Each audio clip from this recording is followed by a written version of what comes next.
I installed a tornado siren to protect my neighbors. The HOA called it fear-mongering.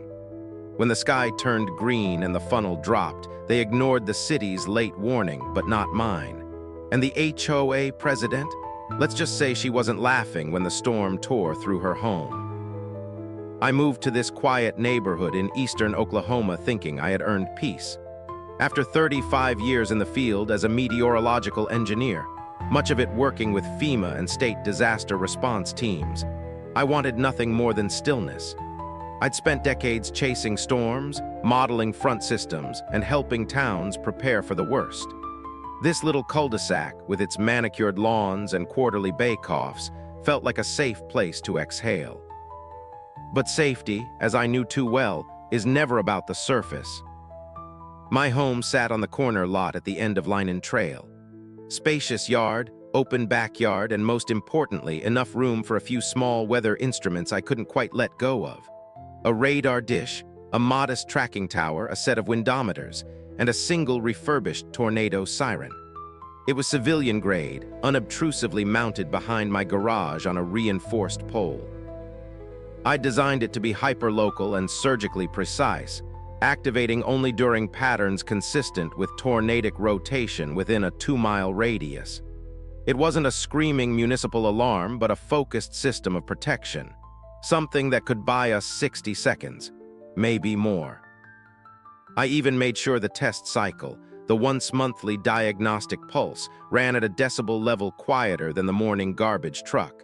You would have had to be standing next to it to even notice. But to me, it wasn't about noise.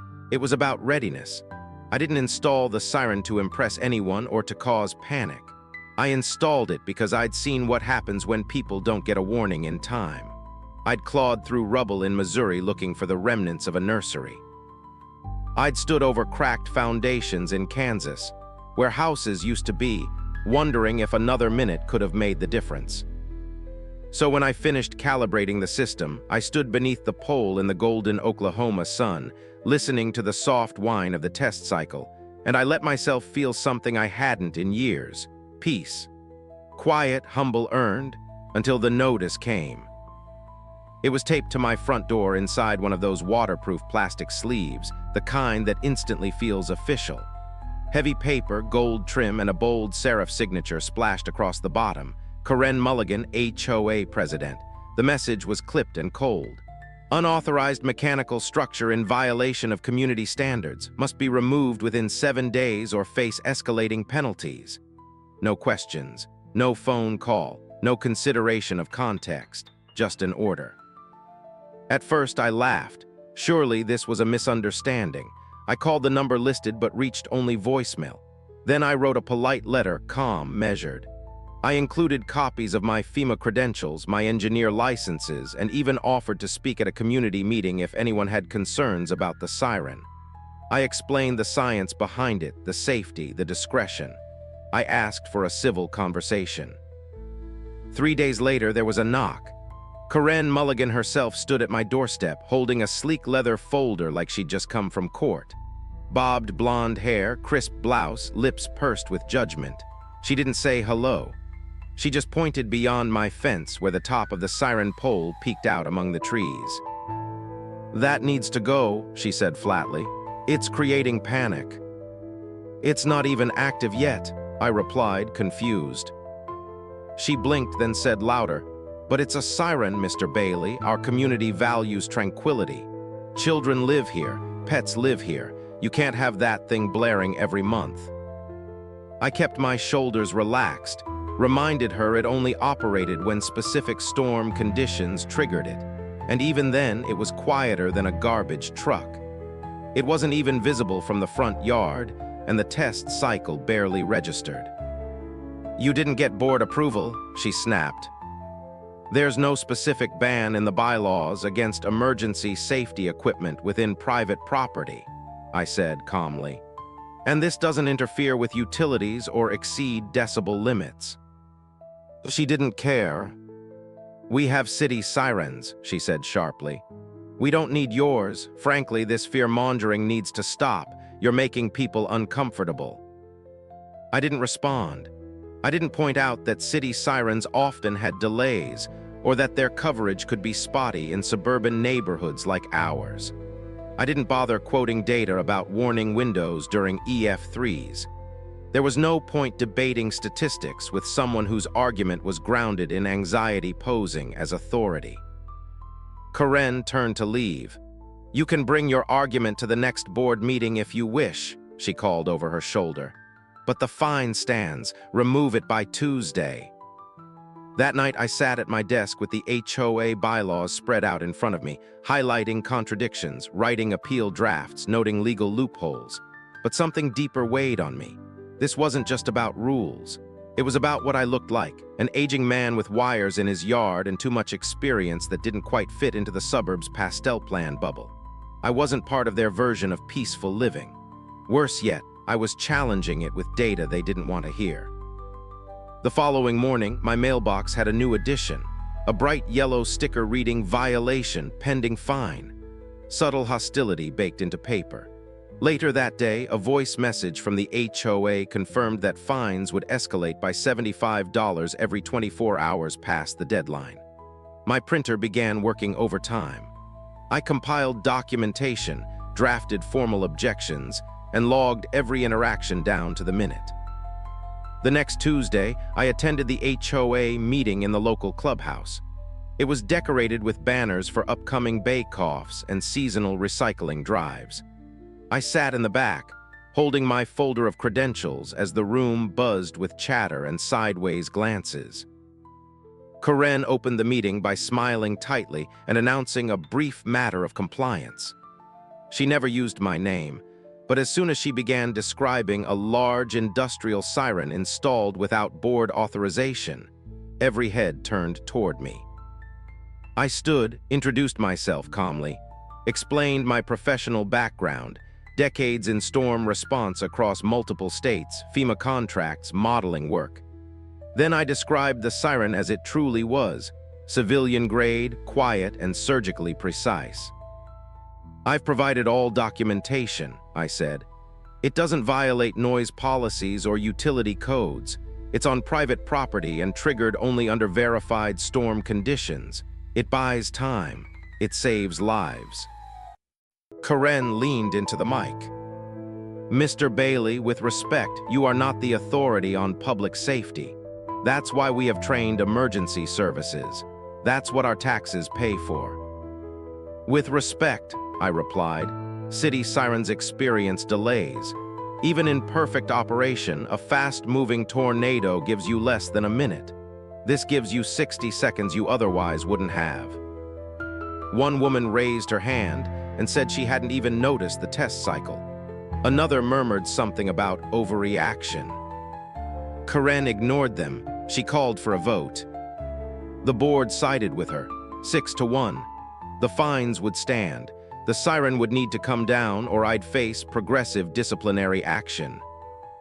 I filed my objection in writing immediately, noted every comment and cited relevant state emergency codes that would authorize my system's right to exist. But I recognized something important as I left that meeting. Not just how far Karen would go to maintain her image of control, but how far I would have to go to fight for what I knew was right. Because deep down, I knew the sky didn't care about HOA rules. The sky didn't wait for a polite warning. And one day soon, neither would the storm. I could feel the mood shift the moment I walked out of that HOA meeting. Neighbors who'd once waved casually as they passed my porch now barely made eye contact. Conversations on sidewalks would hush when I approached. A few even turned their backs. It wasn't just disagreement anymore, it was isolation. My credentials didn't matter. My warnings didn't matter. I had become the neighborhood pariah for daring to install something whose only purpose was to save their lives. 2 days later, another letter arrived. Bold red across the top, final warning. Underneath, taped in sloppy strips of masking tape, was a handwritten note that said, "Take it down or we will. Stop dragging us into your paranoia." No name, no return address. Cowardice rarely signs its work. That same morning, someone had egged the pole beneath my siren. The yoke dripped slow and mocking down the reinforced steel. I stood over it for a long while, scrubbing silently, not angry, not yet. But something in me settled then, like concrete hardening against pressure. They didn't know what they were doing, but I did, and someone had to stand the line. I called in a favor from a friend at the county emergency office, a veteran like me. I asked him to come out, take a look at the system, make sure I hadn't overlooked anything prohibitive. He came the next day, clipboard in hand, walking the yard like he'd done this 100 times, which he had. "Noah," he said after the inspection, "you're fine. It's installed within every county regulation. As far as codes go, you're bulletproof. The HOA's blowing smoke." That became my grounding truth. But smoke has a way of spreading. A few days later, I was tightening bolts on the Siren mast when I heard footsteps behind me, deliberate, sharp. Without even turning, I already knew the perfume and the posture. Karen Mulligan. She was never one to text or call. She preferred confrontation the old-fashioned way, full eye contact and legal threats. "Still refusing to comply," she said flatly. I stood and turned, rag in hand. She had a folder, thicker this time, heavier, probably packed with legal jargon scraped from some half-understood precedent. "If you're delivering another fine," I said, "save the paper. The appeal is already with the city clerk and the state emergency office." She opened her folder. "This isn't a fine. This is notice of escalation. The board has voted unanimously to begin lien proceedings on your property." I stared at her for a moment, trying to gauge if she was bluffing. "You're putting a legal claim on my house over a siren. For refusing to remove unauthorized hazardous equipment and for creating an ongoing safety concern," she replied, voice cool and practiced like she'd rehearsed it. "Hazardous?" I blinked. "You mean the siren that runs at under 60 decibels and operates only during confirmed rotation? That hazard." "Noah," she said, stepping in, "this isn't about storms. It's about control, about consistency. You don't get to rewrite the rules just because you used to work with FEMA." I felt the wind shift behind her, a low gust that didn't belong to the hour, leaves shifting, stillness pressing down in a way I knew too well. "I'm not trying to control anything," I said. "I'm trying to warn people. That's the whole reason I moved here, to keep people safe." She waved it off. "If you wanted to keep people safe, you'd respect the order that keeps this community functional." "Disasters don't care about function," I snapped. "They care about timing, topography, wind shear." Her expression didn't change, but her jaw clenched. "Then I suggest," she said coldly, "you speak with a lawyer." "Already ahead of you," I wanted to say, but let her walk away, heels striking my driveway like gavel blows. That night, as clouds began to stack faintly in the western sky, I sat in my office and made another call. Rebecca Mason, attorney, a specialist in HOA abuse cases and a pit bull when it came to property rights. She returned my call within the hour. "They're bluffing," she said after reviewing my documentation. "But if they push 1 inch further, I'll push back 6 in court. We'll drag their board into a courtroom and strip every ounce of credibility they think they have." Together, we composed a cease and desist letter, sent it directly to the board, filing a public copy with the county for good measure. But that night, I knew defiance wasn't enough anymore. Something worse was stirring, not in the courtroom, in the sky. By the weekend, another retaliation arrived dressed in bureaucracy.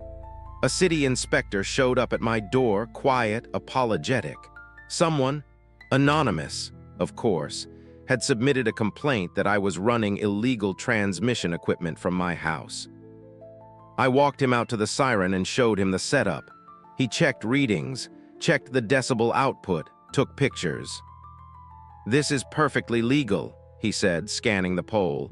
"I'm going to mark this as a false claim." He gave me a sympathetic look before leaving, but his eyes held something else. Uncertainty. Like even he could feel something trickling in the atmosphere. That same day, my trash bin was tipped over in the middle of the road. My fence gate left wide open. Was it teenagers or neighbors emboldened by Karen's campaign? I didn't know. I just cleaned it up and kept going. Because the wind had changed, and I could feel it in my bones. That evening I pulled up radar. Nothing official registered yet, but pressure was dropping fast over the western counties. Models showed minor instability, but I saw something forming, something spreading like slow ink through water. I messaged an old colleague in Tulsa emergency response. Tell your people to watch this cell building north of Latimer County. It's dropping faster than they think. Models aren't catching it yet. Copy that, he responded. I went to bed with one eye on the Doppler system and woke to a new HOA email. Subject, severe weather and community guidelines. Residents are asked to stay calm during this week's weather event. Please ignore any unauthorized alerts or non-city alarm systems. County officials will issue official warnings as needed. No private alerts should be interpreted as official instructions. They called my Siren a rogue network, like I was broadcasting panic instead of preparedness. I couldn't believe it. In their effort to preserve visual harmony and control over shrub heights and mailbox paint, they were openly telling people to ignore warnings. It was official now. This was no longer about bureaucracy. It was dogma, dangerous, delusional dogma. I printed one-page flyers with a simple message. Unstable system forming west of county. If local siren activates, seek shelter. Official alerts may be delayed. This siren is your early warning. I placed one in every mailbox on line and trail, every doorstep, every windshield not yet dusted with HOA circulars. Some people ripped them immediately, but a few just stared. Mrs. Delaney took hers gently and gave me a nod, quiet but understood. The next day, I found another note wedged in my doorway's weather seal. If that siren screams again, we'll tear it down ourselves. The sky was already turning the color of rising brass. By Thursday afternoon, the air leaned heavy toward stillness, not peace. Birds absent, leaves bracing instead of dancing. The trees didn't sway, they waited. I stepped outside and inhaled, and it hit me like an old wound. That smell, wet soil and ozone. That hush, like the world taking a deep breath before the scream. My radar system showed a line pushing fast across the Arkansas border. Rotation signatures were inconsistent but sharpening. The humidity was sticky, the wind backwards. At my desk, I refreshed models. Updates were still cautious. County officials hadn't moved beyond a thunderstorm watch. But my readings, my gut conditioned by 3 decades of aftermath, said otherwise. Then came the final note.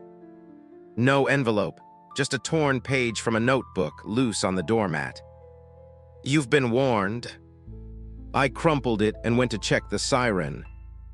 It was ready. Light steady, battery backup full, override protocol loaded. I walked the perimeter one last time. Every bolt was tightened, every wire locked. And then came the knock. Karen again, but not alone. She brought a contractor this time. Clipboard, sunglasses, nervous posture. We're here to disable your unauthorized emergency device, she said, holding up a questionable printed document. Something she likely made in a rush with a borrowed notary stamp. I stepped between them and the siren. Show me a warrant, I said. Board approval. That's not the law, I said calmly. And if you so much as unplug a cable, I'll have county deputies on this block in 5 minutes, and your contractor will face tampering charges under emergency statute 42B. The contractor paled. I didn't sign on for legal trouble, he muttered, stepping back. I'm out. And for the first time, Karen's commanding voice trembled. This isn't over, she hissed. No, I said, eyes on the darkening sky. It's just beginning. The sky turned green. Not metaphorically, literally. If you've ever lived in tornado country, you know that color. It's not artistic license. It's not imagination. It's physics. It's the way light bends and bounces through hail cores and vertical updrafts. It's what the sky looks like when it's about to break open. And that's what it did. By late Thursday afternoon, everything felt wrong. Not just the weather, but the way the world moved or didn't. The birds were missing. The trees no longer swayed. They stood frozen, their leaves curled under like they were preparing to brace against something they couldn't name. The wind had stilled completely, not softly, but with warning. The heat pressed down like steam beneath skin, and even the air tasted electric. I stood in my yard beside the Siren mast, a weather laptop cradled in one arm and a hand clenched around my portable radio, scanning for chatter. The official weather channels were still cautious. As of 4:00 p.m., we were under a severe thunderstorm watch, upgraded to a tornado watch around 4:45.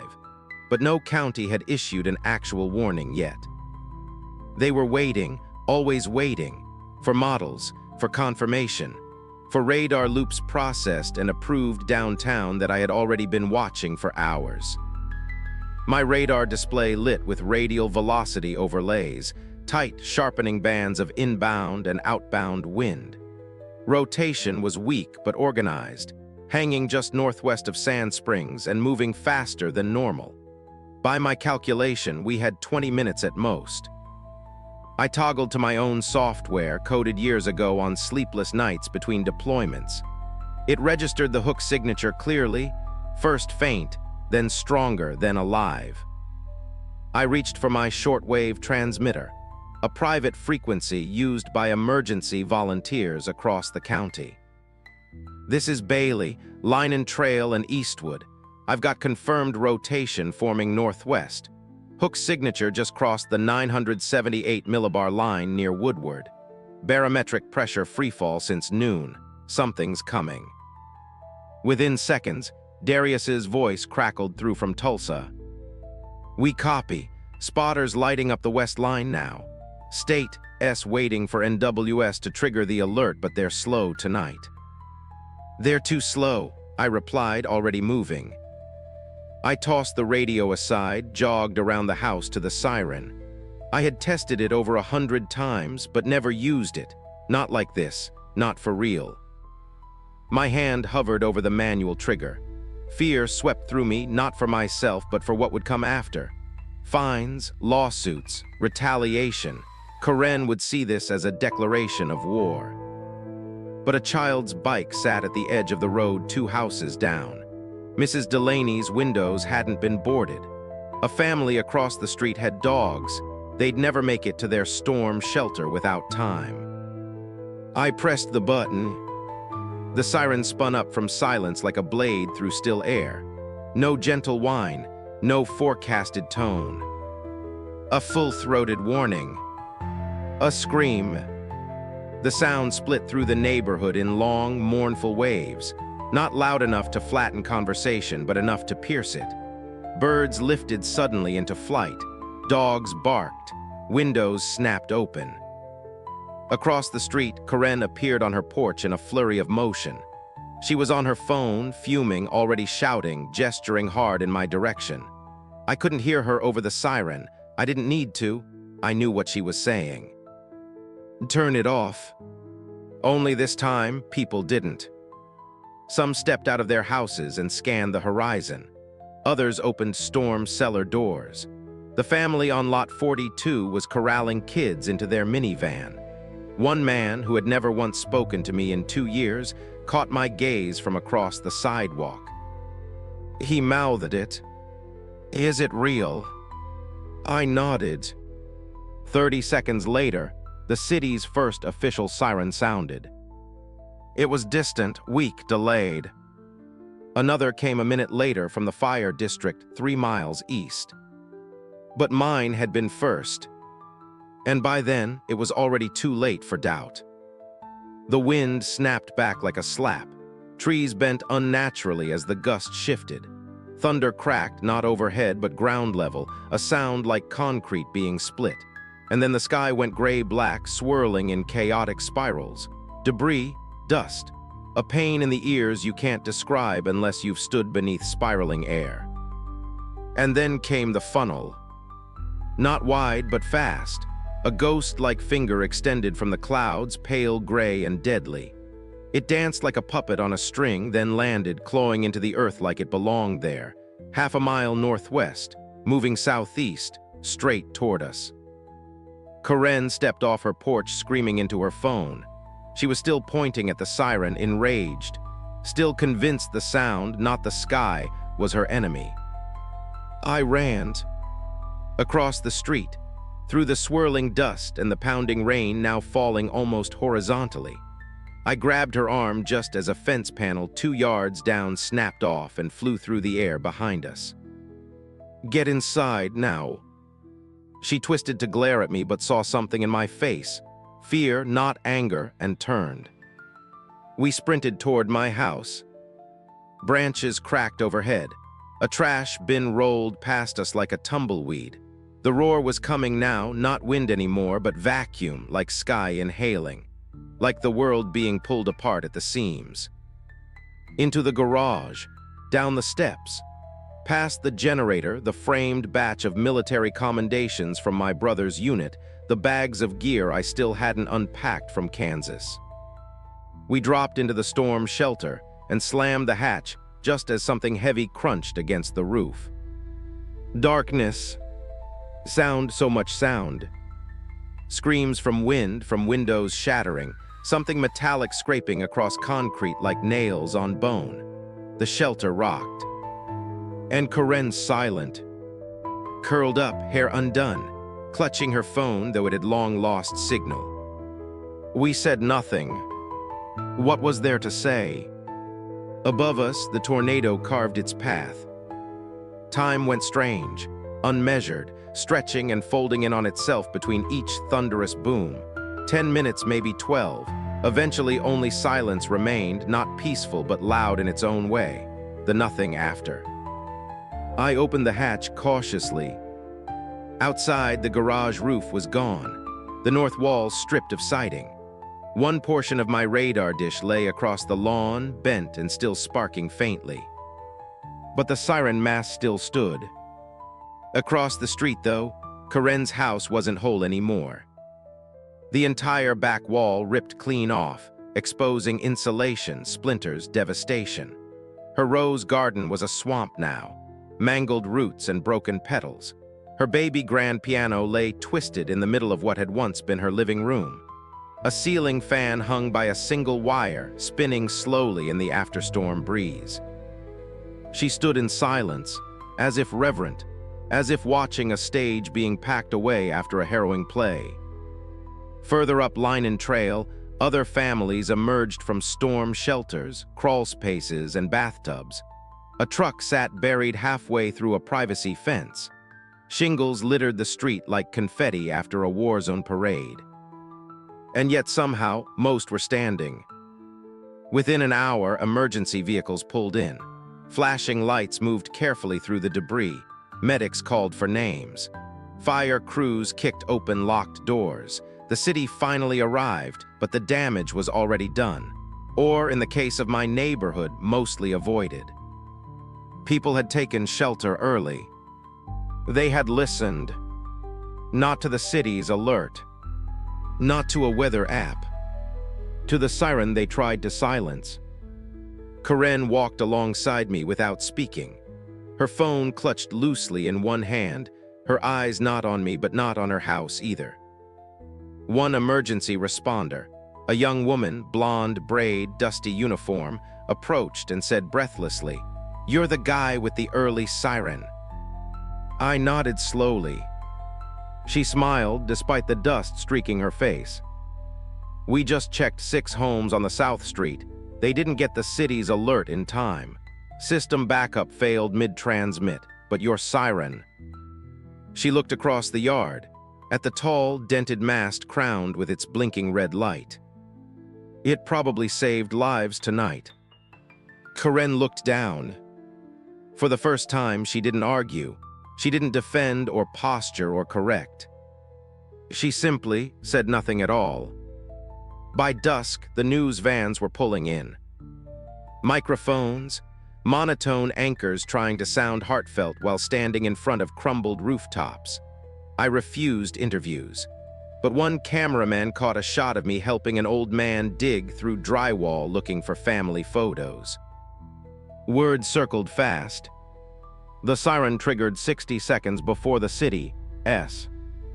A miracle, they called it. But it wasn't a miracle. It was just preparation.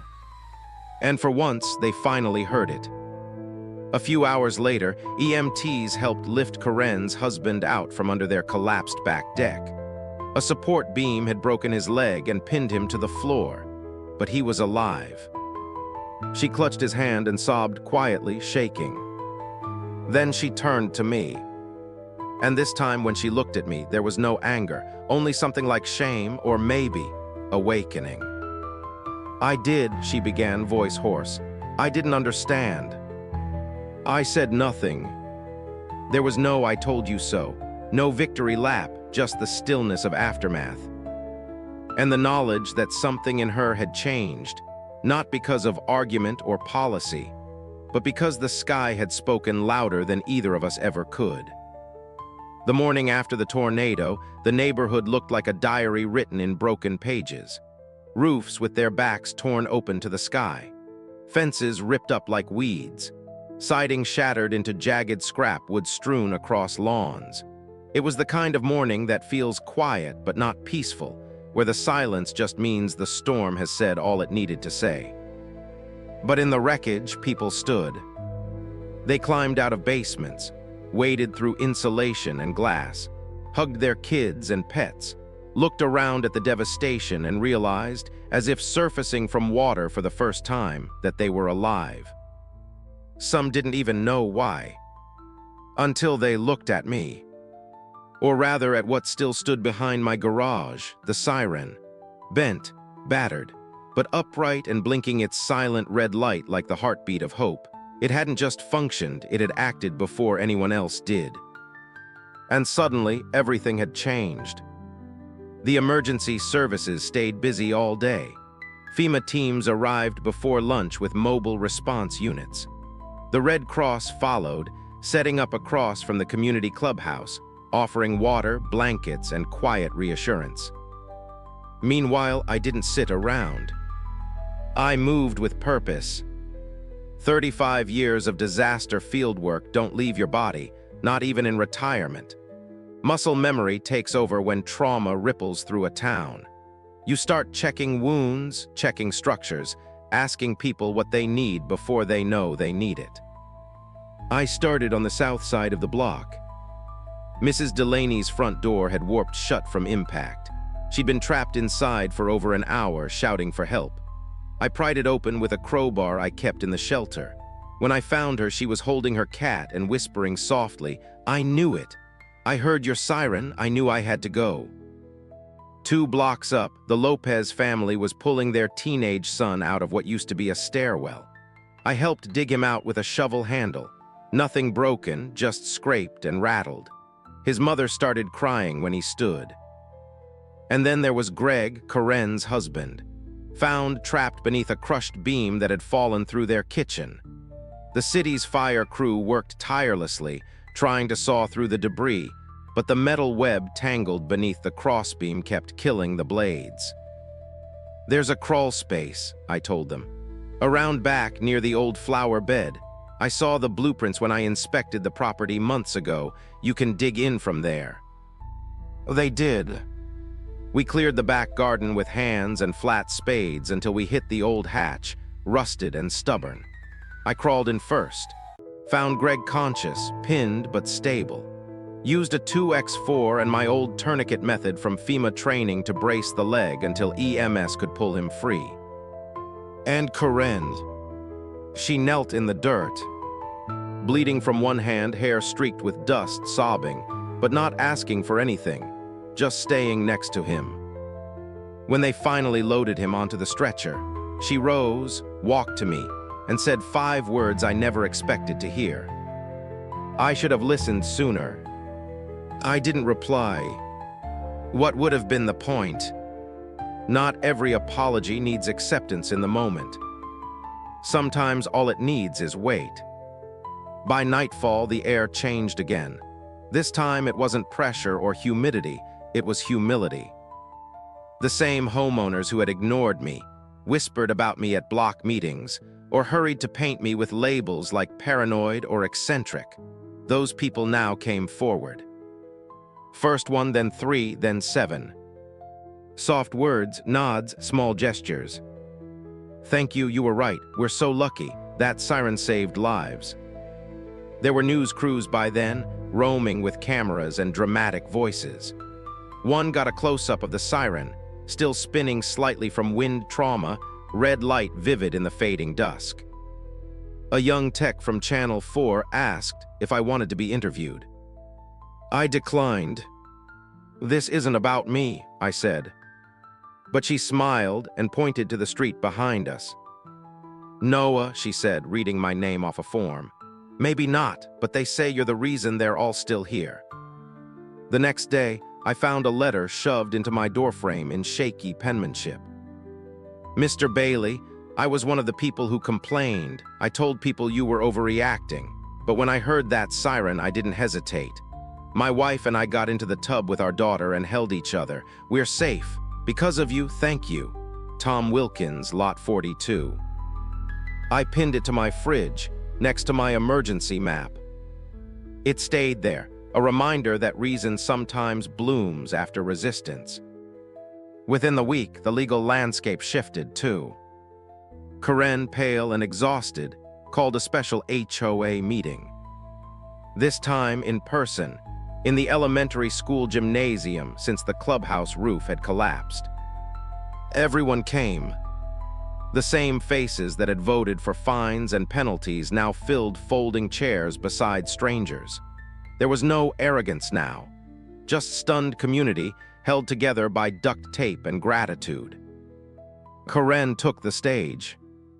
Her voice was quiet, but her message loud. I'm resigning as HOA president. A gasp moved through the room. She went on. I believed I was protecting this community. I focused on order, beauty, by-the-book rules, but not safety. I dismissed experience in favor of control. I was wrong. Then she looked directly at me and said, Noah, would you be willing to speak? There was no anger in her voice, no theater. Just a tired woman finally seeing the cost of her decisions. I stood and moved to the mic. Took a breath, looked around at the room, blistered, bandaged, bruised, but breathing. I never wanted attention, I began. I moved here to retire from chaos. But when you've seen what I've seen, towns wiped clean off the map in less than a minute, you know one truth: preparation matters more than comfort. I paused, no shifting, no coughing, everyone was still. I didn't install a siren to scare you. I installed it so someone's kid wouldn't have to be pulled lifeless from under a bathtub. I wanted us ready, that's it. Someone clapped. Then another's. Soon the gym echoed with the sound of people who used to call me a nuisance, now recognizing that nuisance had become the neighborhood's first responder. Karen nodded silently from her seat. What followed was unexpected. The board voted to vacate all previous fines, scrap the lien threat, and adopt an emergency bylaw amendment. No private emergency equipment could be removed or penalized without cause reviewed by a certified state safety authority. My siren, officially approved. In the days that followed, people helped each other again. The barriers, once so wide, began to crack open. One neighbor came to fix half of my fence for free. Another brought over backup batteries for the sensors I'd lost in the storm. And then on a bright spring morning, Karen knocked. She was holding a potted rose bush, roots still damp, stems trembling.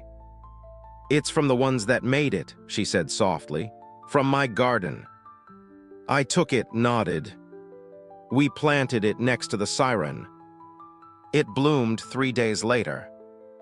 Where the HOA had once tried to crush a preventative measure, now they supported it. In fact, they did more than support. They upgraded. The community pooled funds to reinforce the Siren structure, link it to a backup solar-powered battery, and tie it into the city's alert sync system. A plaque appeared beneath it not long after. Line and Trail Community Early Warning System, in honor of preparedness. I didn't ask for it, but I felt something when I read it, something I hadn't felt since my last FEMA mission. Respect. Weeks passed. The streets were still scratched and scarred, but healing had begun. The lawns were green again. Mailboxes returned to upright. New roofs sliced against blue sky like fresh chapters. And one afternoon, as I adjusted the base sensor behind my garage, a boy, maybe 10, came biking past, paused, and pointed at the Siren. "Hey, Mr. Bailey, how's it work?" I smiled, leaned on the fence, and began to explain Doppler detection and rotational speed. He didn't understand most of it, but he listened. When I finished, he said, "That's cool. It saved people, right?" "Yeah," I said, "it did." Not long after, I received a thick envelope from the State Office of Emergency Preparedness. Inside was a formal commendation. In recognition of outstanding civilian contribution to public safety during the April tornado event. And beneath that, an invitation to a regional ceremony. I set it aside for a moment, walking out into the yard. The rose bush bloomed red beside the Siren, wind rustling its leaves gently. And across the street, Karen stepped onto her rebuilt porch, saw me, and smiled. No tension, just quiet recognition. The kind that says, "I understand you now." And maybe that was all I ever needed. There's something different about the way wind moves after a storm has passed. It doesn't just bend the trees, it brushes through them gently, like fingers trailing across wounds, checking for tenderness. The same wind that howled like a predator weeks ago now rolls in soft and cool, carrying the scent of wood, dust, soil, and something else, gratitude. Line and Trail wasn't perfect. It wouldn't be for a while, but it was healing. All across the neighborhood, you could see signs of progress. Gutted homes now stood framed in fresh lumber. Tarps had given way to brand new shingles that cut angles into the sky like resolute flags. Sidewalk conversations were no longer full of whispers and awkward glances. People waved again, not always enthusiastically, but consistently. The tornado hadn't just altered the land. It had reshaped the community. And oddly enough, it had done something I never intended. It gave me a place, a purpose, perhaps even more than before I retired. Each morning, I'd make a strong cup of black coffee, sit on my porch, and nod hello to more neighbors in 1 hour than I had in the first 6 months living there. Some stopped to chat. Others wanted to ask about weather radios, backup generators, or storm shelters. All I had to offer them was information, but that was enough. I became the unofficial weather guy, and not in the dismissive, eccentric way people used to say it. Now they said it with trust, respect. Sometimes their kids would stop by after school with mini science questions. Once a little girl asked me what made the clouds squish together and make scary green. I ended up showing her an old visual Doppler loop and explained it like a story about air playing tug-of-war. Her eyes lit up like stars. Karen started showing up again, too. Not in the way she once had, with folders in hand and confrontation in her heels. This time she came quietly, often holding a Tupperware dish filled with something she'd baked, peach cobbler, chocolate chip cookies burnt but admitted. Once lemon muffins with too much zest but a humble apologetic note attached, always accompanied by a soft knock and fewer words. We had conversations like people, not opponents. She no longer flinched around the Siren. In fact, she had begun organizing neighborhood emergency drills with me. Twice a season, we held shelter simulations, where families would practice taking cover based on a revised Siren code. My system would give one tone: the city another. Color-coded flyers were distributed to every home explaining what each sound meant. Karen, to her credit, never used the word redemption, but I saw it in the way she moved, with purpose now, not to control, but to protect. She'd traded policy for preparation, and for that I forgave her without ever having to say the word. The new HOA, reshaped by resignations and well-earned humility, had evolved from a rigid authority into something closer to a grassroots co-op. Decisions were made in open forums now, not whispered among a select few. A rotating safety subcommittee was established, and yes, I was asked to lead it. I refused at first. I didn't want a title. I wasn't doing any of this for votes. But eventually I agreed to head a monthly session titled, Weather for Real Life. Our first gathering had only 5 attendees. The next, 21. By June, we had to move it from Karen's rebuilt garage to the elementary school library. We covered evacuation plans, storm shelter upgrades, home barometer kits, even CPR. A retired firefighter offered to co-host. So did a nurse from 2 streets down. We formed something I never thought would exist here, a village mindset. Not survivalist, not fearful. Just ready. The rose bush bloomed again in late May. It sat at the base of the Siren now, guarded by a small fence and watered more regularly than my vegetable pots. We never named it formally, but everyone in the neighborhood quietly called it Karen's Rose, and she never corrected them. It bloomed stubborn and bright, even through unexpected heat waves. People said it was a survivor. So was Karen, and so in some weird way was I. Then one June morning, I received a thick envelope from the National Weather Service. Inside was a brief typed message, elegantly worded yet simple. Mr. Noah Bailey, your name was submitted to the regional office in nomination for our Civilian Emergency Impact Award. We would be honored if you would join us next month in Norman, Oklahoma, for a ceremony recognizing individuals whose actions contributed to the saving of lives during severe weather events.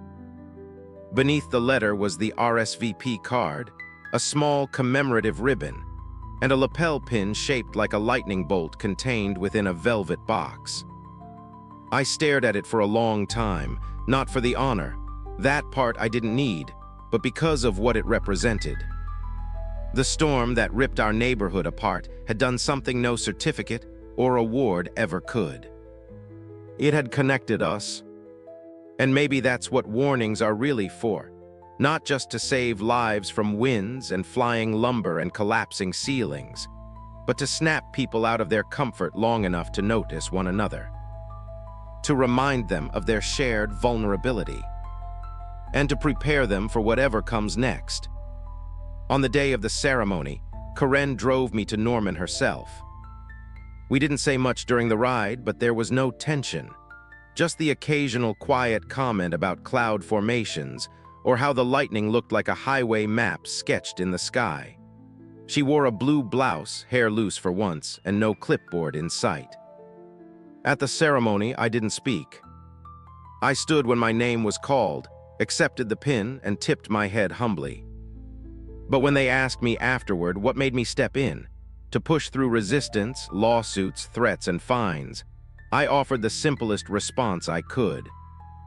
I didn't do it out of fear. I did it because I've seen storms come faster than apologies. That quote ended up in a local column the next day. I didn't mind. Back home, the neighborhood looked brighter than I remembered it. Maybe it was just the cleanup finally catching up, or maybe it was something more. At dusk, I sat under the porch as the wind picked up, a gentle one this time, and glanced toward the Siren. Kids were riding past it on bikes now, unfazed. Some called it the sky speaker. Others touched the base like it was a landmark on their route home from school. And why not? It was a landmark. Not just in steel or sound, but in what it represented for us all. Once it was a symbol of rebellion, of distrust, of unease in a sanitized world of painted fences and HOA bylaws. Now, it was a promise to warn, to protect, to stand between the people and the storm, unflinching. Sometimes, late at night, I still walk the street when no one's out, just to listen. Not to the wind exactly, but to the feeling of the air. Something I've learned from years on the line. Your body knows what radar takes 50 scans to understand. So far, the stillness has stayed honest. But if the weather ever changes, I'll be ready. And this time, so will they. Across from me, Karen now tends to the rose bush almost daily. She never talks to it, but she always lingers longer than she needs to. I think she sees everything in it, the things she protected and the control she let go of. Once, while helping load gear for one of our safety workshops, she said quietly, eyes on the Siren, "You weren't the storm, my fear was." That stayed with me. Growth doesn't have to be loud, just genuine. And so, Line and Trail became more than a quiet neighborhood with freshly painted houses. It became a community that had heard the scream of the sky and lived. Because someone warned them. Because not everyone looked away. Because one man, one siren, and a single stubborn rose said, "Prepare anyway, warn anyway, love your neighbors enough to fight for them even when they fight you back." Because safety isn't always popular, until it saves you. In the end, it wasn't just about a siren.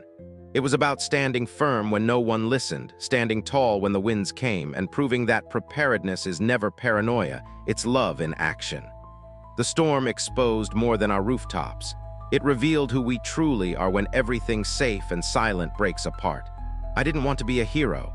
I just wanted people to live. And now, because of a sound they once feared, they finally understand the one thing I always knew.